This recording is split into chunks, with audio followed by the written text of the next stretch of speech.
Oke, siapa namanya? Ania. Oke, Fania. Oke, sebelum kita mulai pembelajaran, Ibu minta satu orang memimpin kita dalam lagu ya. Saya dulu. Oke, maju. Fania maju.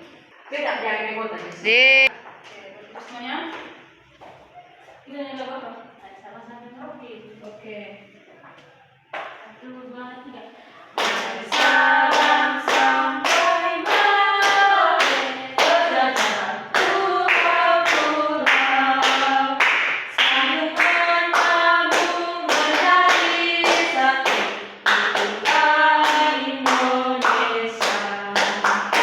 Indonesia tanah air, aku berjanji padamu, menjunjung tanah air, tanah airku Indonesia.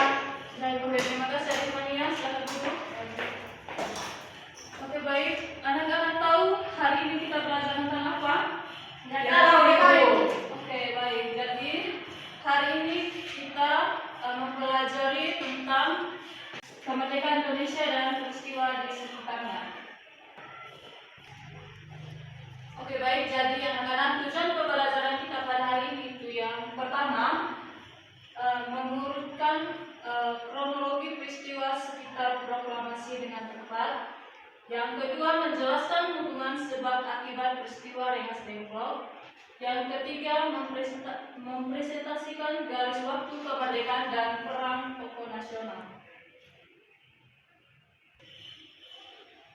Oke, baik anak-anak, jadi kemerdekaan Indonesia tidak terjadi secara tiba-tiba atau merupakan hadiah dari bangsa lain. Kemerdekaan kita diraih melalui perjuangan, persatuan, dan kesepakatan nasional yang penuh dengan dinamika sejarah.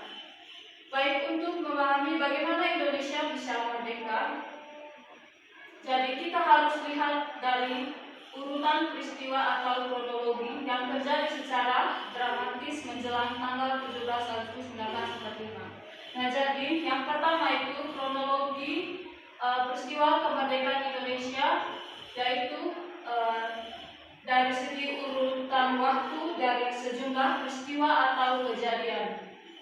Dan yang kedua itu kekosongan kekuasaan, seperti kondisi ketika suatu wilayah tidak memiliki pemerintahan yang berdaulat karena penguasa sebelumnya menyerah atau penguasa baru belum datang. Oke, jadi di sini Ibu mau tanya, anak-anak tahu siapakah pemimpin proklamasi kemerdekaan Indonesia? Ada yang tahu? Saya Oke, siapa namanya? Arya Oke, Arya silakan. sekarang Siapa? Bung Tomo.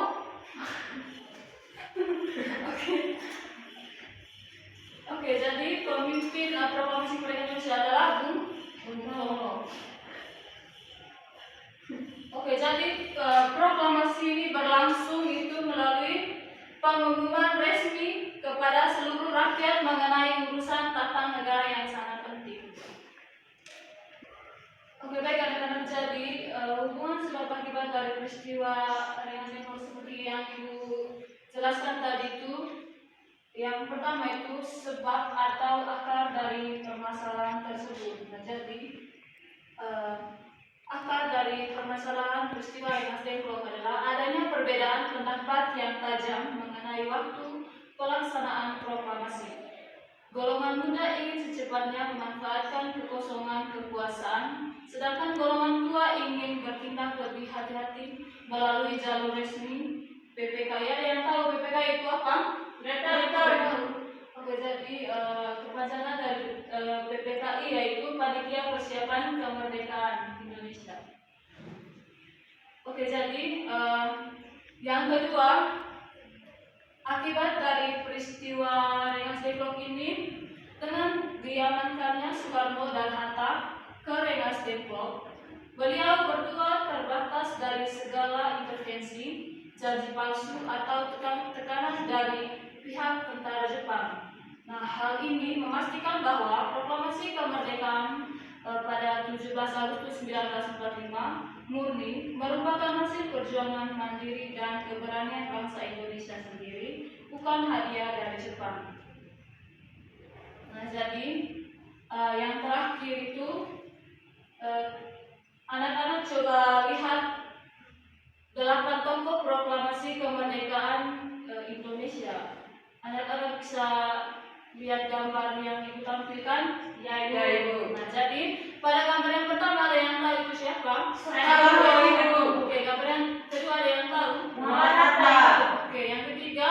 Saiful Malik. Yang keempat? Ahmad Subarjo. Yang kelima? Soekarno. Yang keenam? Rendria. Terus yang berikut ada yang tahu siapa? Laksana. Oke, yang terakhir? Fatmawati. Nah, dari ke-8 tokoh ini mereka memiliki peran masing-masing. Nah, jadi pada gambar pertama tadi yaitu Insinyur Soekarno-Hatta. Nah, jadi Insinyur Soekarno-Hatta itu berperan untuk menyusun teks proklamasi, penanda tangan naskah, dan pembaca teks proklamasi. Nah, yang kedua yaitu Muhammad Hatta. Nah, jadi Muhammad Hatta berperan dalam menyusun teks proklamasi, penandatangan naskah, dan mendampingi Soekarno saat pembacaan teks proklamasi. Nah, yang ketiga yaitu siapa? Ahmad Subarjo. Ahmad Subarjo berperan sebagai tokoh golongan tua yang menengahi pemuda di Rengas Dengklok dan ikut menyusun teks proklamasi. Nah, yang keempat siapa? Sultan Syahrir. Nah, yang keempat yaitu Sultan Zahir. Nah, jadi dia berperan sebagai tokoh pemuda yang pertama kali mendengar berita kekalahan Jepang lewat radio. Yang kelima Soekarni. Soekarni berperan sebagai tokoh golongan muda yang menggerakkan pengamanan Soekarno-Hatta ke Rengas Dengklok. Yang keenam Suci Malik. Dia berperan sebagai tokoh yang mengetik naskah proklamasi otentik. Yang ketujuh Laksamana yang berperan sebagai tokoh dalam menyediakan rumahnya sebagai tempat aman untuk merumuskan teks proklamasi.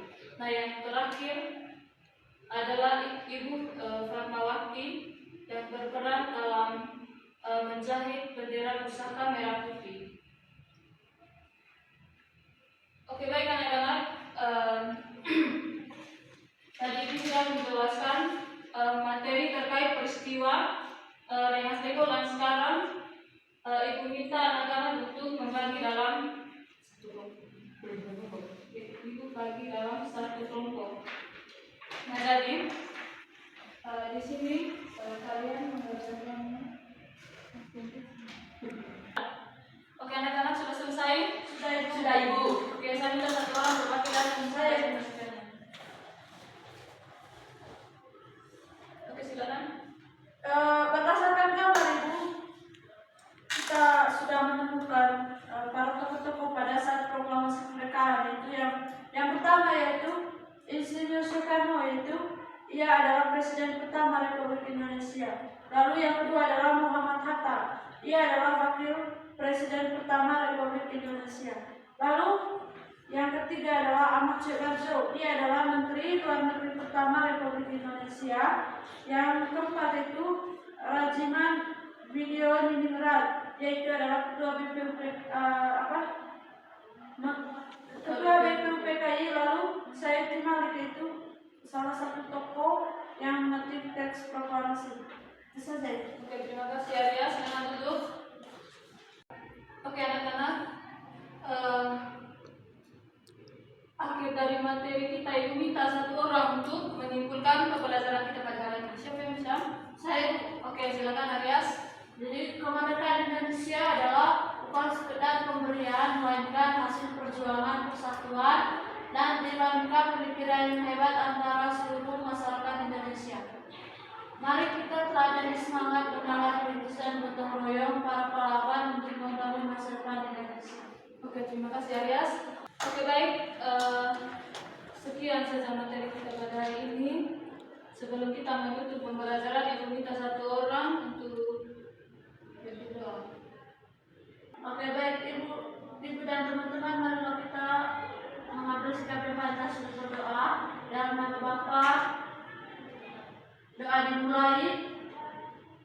selesai halaman Bapak. Oke baik anak-anak, sekian pembelajaran kita pada hari ini. Jangan lupa sampai di rumah belajar ya. Ya, Ibu. Oke, terima kasih. Terima kasih, Ibu. Selamat